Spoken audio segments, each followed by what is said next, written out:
Chodesh Tov u'Mevorach. Nous commençons aujourd'hui, premier Iyar, ce mois dont les lettres sont les initiales des mots Ani Hashem Rofecha, c'est moi qui suis l'Éternel et c'est moi qui vous apporte la guérison, en souhaitant donc le complet rétablissement à tous ceux qui sont malades, qui ont été blessés, en particulier les soldats qui assurent la défense d'Israël et de son peuple. Il se trouve que dans ce mois de Iyar, nous allons vers de grandes solennités, par exemple le jour de l'Ag Baomer, le 18 Iyar, qui sera la Iloula de Rabbi Shimon Bar Yochai, ce grand sage. Et justement, il y a un lien avec la paracha que nous allons lire ce Shabbat, la paracha de Kedoshim, lorsque, avec ses disciples, la Sainte Confrérie, comme on l'appelle, la Chavraya Kadisha, ceux qui entouraient Rabbi Shimon Bar Yochai et qui avaient le privilège de partager avec lui les enseignements qu'il avait reçus du prophète Élie, lorsqu'ils sont arrivés à cette paracha de Kedoshim, ils ont été remplis d'une joie particulièrement grande. Pourquoi ? Nous essaierons de l'expliquer. Et cette paracha, justement, commence par les mots suivants. L'Éternel parla à Moïse dans ces termes, « Daber el kol adat bene Israël » parle à toute l'assemblée des enfants d'Israël. À 2 reprises seulement dans toute la Torah, ici et dans la paracha de Vayakel, qui était le grand rassemblement pour la construction du Mishkan, du tabernacle, c'est la seule fois où on trouve, pour cette deuxième occurrence, le rassemblement de tout le peuple. D'habitude, on dit « parle aux enfants d'Israël ». Mais là, il est important que tout le monde entende les enseignements qui sont dans cette paracha, puisque, bien qu'elle soit très courte, à peine 64 versets, elle comprend 51 mitzvot, 51 commandements, ce qui montre que pratiquement à chaque verset, ou presque, il y a une ordonnance de Akadosh Baruch Hu, avec tous les sujets de la Torah qui y sont naturellement évoqués. Alors commençons par le début, puisque dès le 2e verset, lorsque Dieu a dit « Parle à toute l'assemblée des enfants d'Israël et tu leur diras », qu'est-ce que tu leur diras ? Écoutez bien ces mots. « Kedoshim tiyu, ki kadosh ani » Soyez saints, car moi je suis saint, Hachem Elokechem, moi qui suis l'Éternel votre Dieu. Alors, pour une première injonction, elle est de taille, et il nous faut comprendre ce que le Saint béni soit-il attend de nous quand il nous demande d'être saints, et en plus, en référence par rapport à sa propre sainteté, car moi, l'Éternel, votre Dieu, je suis saint. Pour essayer de répondre à cette dernière question, rapportons l'enseignement du Midrash, qui nous dit que un roi arrive dans une ville, et en prévision de sa venue, les habitants de la ville préparent 3 couronnes. Il les amène au roi lorsqu'il arrive, le roi en prend une, la met sur sa tête, et prend les 2 autres couronnes et les place sur la tête de ses enfants. Voilà le Midrash, que signifie-t-il ?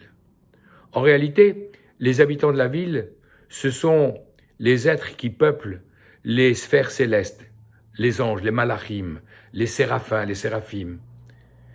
Tous ces êtres supérieurs présentent à Akadosh Baruch Hu 3 couronnes. Quelles sont ces 3 couronnes ? Tout simplement, quand 3 fois par jour, ils disent à Akadosh Baruch Hu, comme nous le répétons nous-mêmes, au moins à 4 reprises dans notre prière quotidienne, et les jours de Rosh Chodesh, comme aujourd'hui, une 5e fois dans le Moussaf, nous répétons Kadosh, Kadosh, Kadosh, Saint, Saint, 3 fois Saint, et l'Éternel, Dieu des armées, sa gloire remplit toute la terre. Alors, ces anges qui amènent 3 couronnes, Akadosh Baruch Hu en met une sur sa tête, et on met 2 autres sur les têtes de ses enfants, à savoir les Bnei Israël, les enfants d'Israël, qui sont considérés comme les enfants du Saint béni soit-il. Alors ce Midrash est très joli, mais il faut encore le décoder pour essayer de comprendre ce qu'il essaye de nous apprendre. En fait, d'abord, d'où est-ce qu'il tire cette notion de 3 couronnes ? Tout simplement du verset que nous venons de lire. Puisque l'injonction, rappelons-le, Kedoshim tiyu, ki kadosh ani. Soyez saints, car moi je suis saint. Kedoshim, c'est un pluriel, et la Torah a l'habitude, lorsqu'elle ne précise pas et qu'elle ne souhaite pas nous embrouiller, de toute manière, quand il y a un pluriel, si on ne te dit pas combien, c'est forcément 2. Kedoshim, 2 kedushot, 2 saintetés. Ki kadosh ani, car moi je suis saint. 2 et 1, ça fait 3.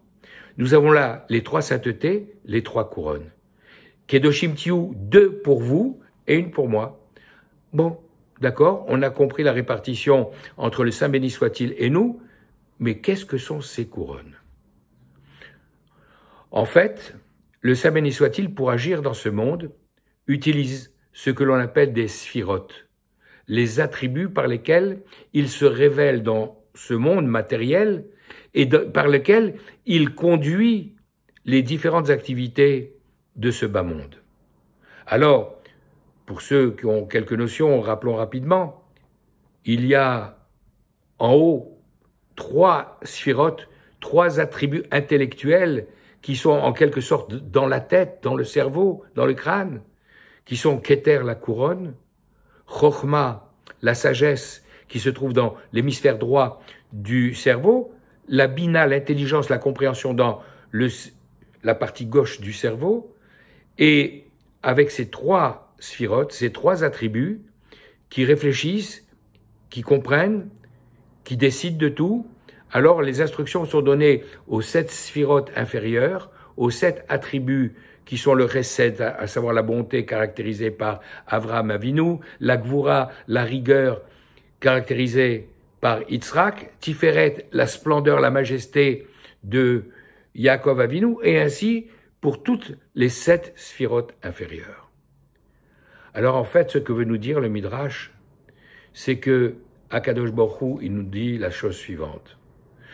Pour intervenir dans ce monde, et en m'appuyant sur vous, il y a une couronne que je garde, la plus élevée, le Keter, la couronne, la sphira, l'attribut le plus haut dans la hiérarchie. Mais à vous, je vous confie 2 des couronnes.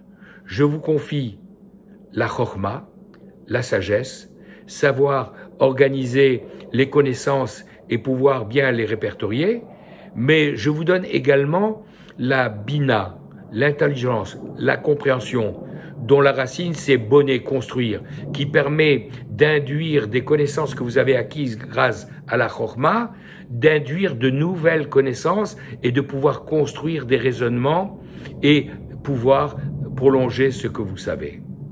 Et avec ce Chochma Bina, et avec ma couronne au-dessus, vous pourrez intervenir avec moi dans votre monde.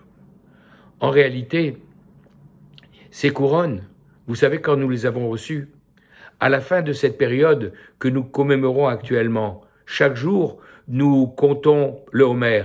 Hier soir, nous avons dit, aujourd'hui, nous sommes le 15e jour de l'Homer, ce qui représente 2 semaines et 1 jour. Et nous allons compter comme ça jusqu'à arriver à la fin en disant ce soir c'est 49 jours, ce qui représente 7 semaines, les 7 semaines complètes qu'on nous demande de compter, et le lendemain, le 50e jour, quand on arrive à cette grande lumière qui va être révélée, c'est le jour de Shavuot, le jour du Matan Torah. Et dans la Gemara Shabbat, à la page 88, on nous raconte comment ce jour-là, la première fois de l'histoire, quand nous nous sommes trouvés tous ensemble au pied du mont Sinaï pour recevoir la Torah, alors que Moshe était monté pour recevoir cette Torah, lorsque Akadosh Baruch Hu a entendu au préalable dans les jours de préparation qui ont précédé que nous avons dit Naaseh v'nishma, nous sommes prêts à accomplir d'abord et à essayer d'entendre et de comprendre ensuite, Akadosh Baruch Hu a envoyé des myriades d'anges, 600 000 anges, comme le nombre d'âmes des enfants d'Israël, compris entre 20 et 60 ans, qui se trouvaient là, 603 550 pour être très précis.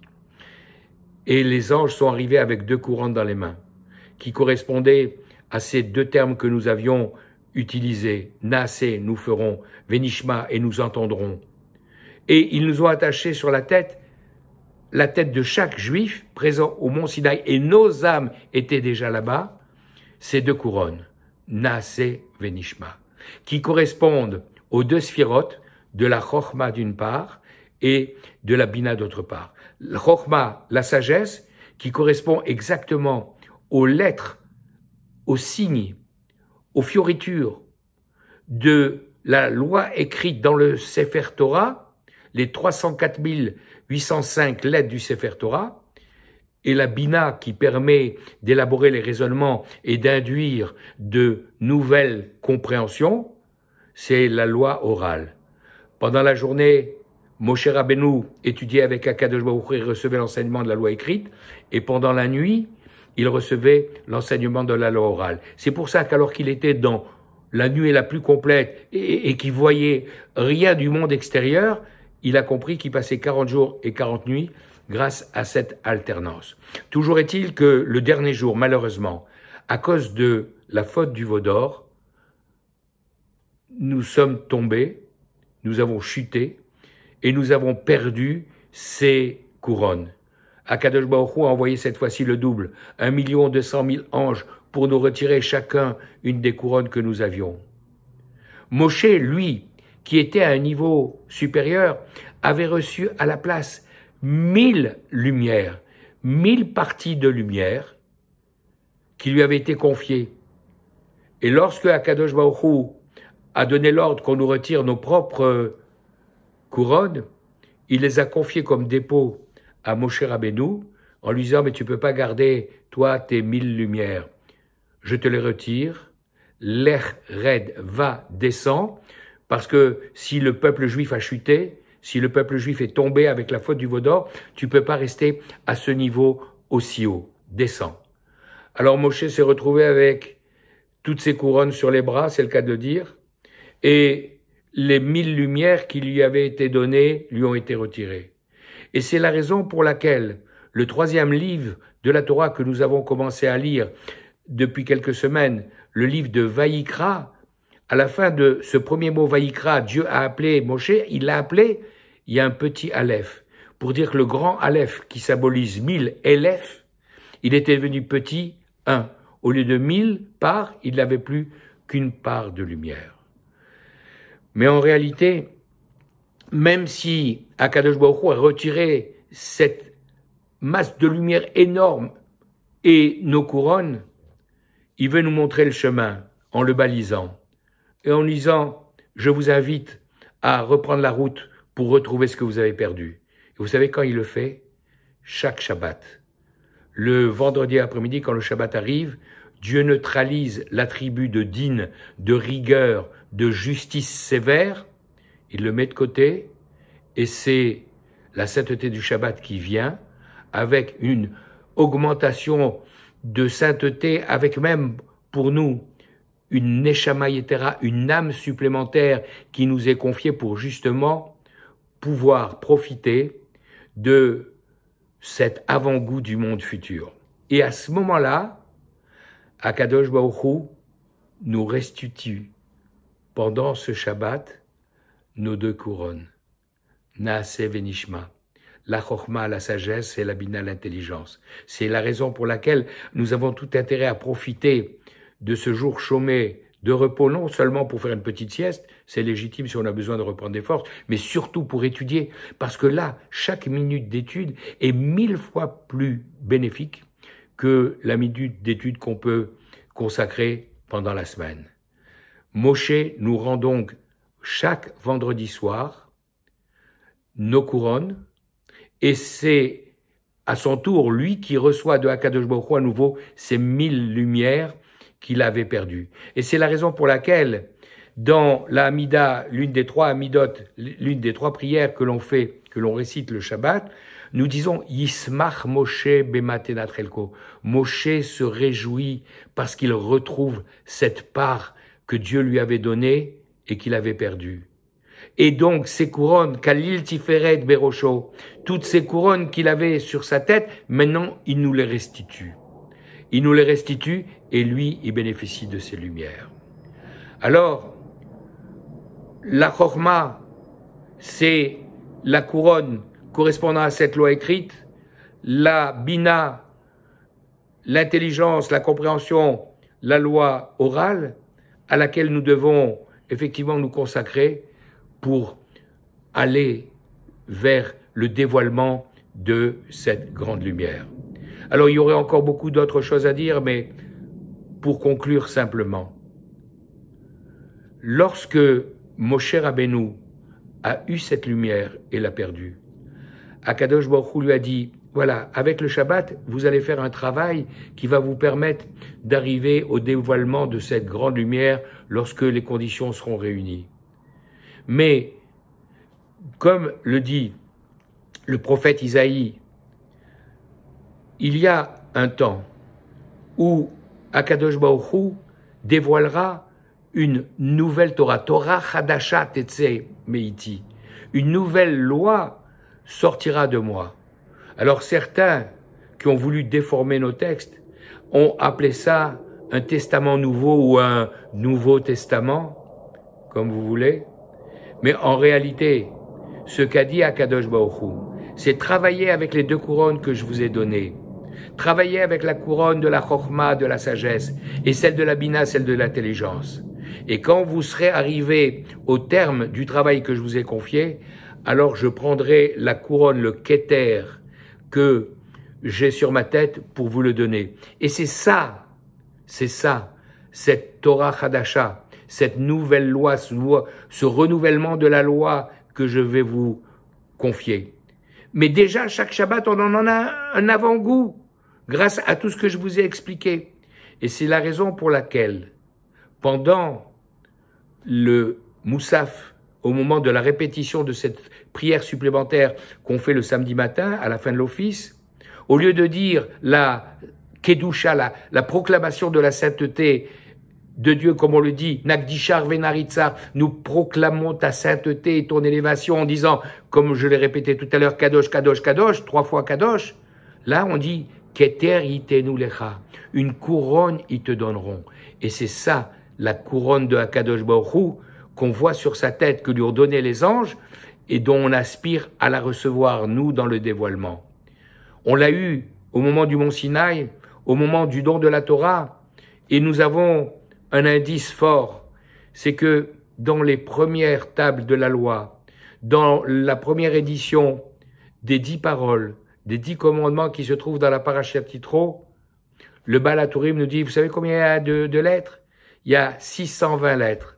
Alors on a l'habitude de dire, oui, 620 lettres, vous comprenez, ce sont les 613 commandements de la Torah, plus les 7 lois que les Chachamim ont rajoutées, et pour lesquels on dit Asher Kideshanu Bemizvotav et Tzivanu, qui nous a sanctifiés par ses commandements et qui nous a ordonnés, parce qu'il a donné le pouvoir aux sages de le faire, comme les lumières de Shabbat, le Hallel qu'on récite pour les fêtes, etc. C'est 7, 613 plus 7 égale 620, comme le nombre de lettres des 10 paroles. Mais en réalité, plus profondément, comme on vient de l'expliquer, 620, c'est la valeur numérique du mot Keter, couronne. Il nous a donné la couronne au moment où il nous a donné la Torah la première fois sur le mont Sinaï, le 6 Sivan, avec les 10 paroles, mais il nous l'a retiré avec les 2 autres couronnes qui ont été confiées aux anges et à Moshe Rabbeinu en attendant de les avoir ponctuellement. Alors, Moshe, il avait accès à cette lumière supérieure qui était cachée sur la tête de Akadosh Baruch Hu chaque Shabbat quand il nous rendait nos propres couronnes. Mais il y a quelqu'un d'autre qui, en fait, d'après le Harizal, la réincarnation d'une étincelle de l'âme de Moshe Rabbeinu, à savoir Rabbi Shimon Bar Yochai, qui lui aussi a mérité d'atteindre ce niveau-là. Et de la même manière que Moshe Rabbeinu avait été obligé de s'enfuir d'Égypte pour échapper au bourreau qui voulait lui trancher la tête lorsqu'il avait tué l'Égyptien, de la même manière, pendant 12 ans, Rabbi Shimon Bar Yochai était obligé de s'enfuir et de se cacher dans une grotte pour échapper à la mort, et c'est là-bas qu'il a eu la révélation. Et c'est la raison pour laquelle le 3e Kadosh, qui correspond, le 3e mot saint, qui est répété à 3 reprises, qui correspond à la couronne, qui est confiée à la tête de Akadosh Baruch Hu, grâce aux enseignements du prophète Élie qui lui a révélé tout l'enseignement du Zohar, il a pu atteindre ce niveau-là et le transmettre à ses élèves. Et c'est la raison pour laquelle, lorsqu'ils arrivaient à la paracha de cette semaine, Kedoshim Tiyu, soyez saints vous qui avez 2 couronnes, qui Kadoshani, car moi j'ai la 3e couronne, le Keter. Ils ont dit, mais par son travail, par l'enseignement qu'il a reçu d'Eliyahu Hanavi, Rabbi Shimon Bar Yochai, dont ce sera le 18 de ce mois, la Iloula, il a réussi à monter de niveau pour accéder à la couronne de Hakadosh Baruch Hu et dévoiler les secrets qui étaient cachés là-bas, un avant-goût des secrets de cette nouvelle Torah que Dieu nous dévoilera très bientôt. Face à Kadosh Baruch Hu, que par le mérite de ces paroles de Torah, alors tous nos soldats qui sont actuellement sur le front et dans des conditions de plus en plus difficiles avec les pressions internationales, puissent revenir en bonne santé, sains et saufs à la maison, que les blessés retrouvent leur santé et leur mobilité et qu'ils aient un rétablissement complet, que nos otages soient enfin libérés et que tous les Réchaïm disparaissent de la terre comme la fumée que le vent disperserait. Shabbat Shalom, à nouveau Chodesh Tov Mevorach, et que nous entendions de bonnes nouvelles. Amen.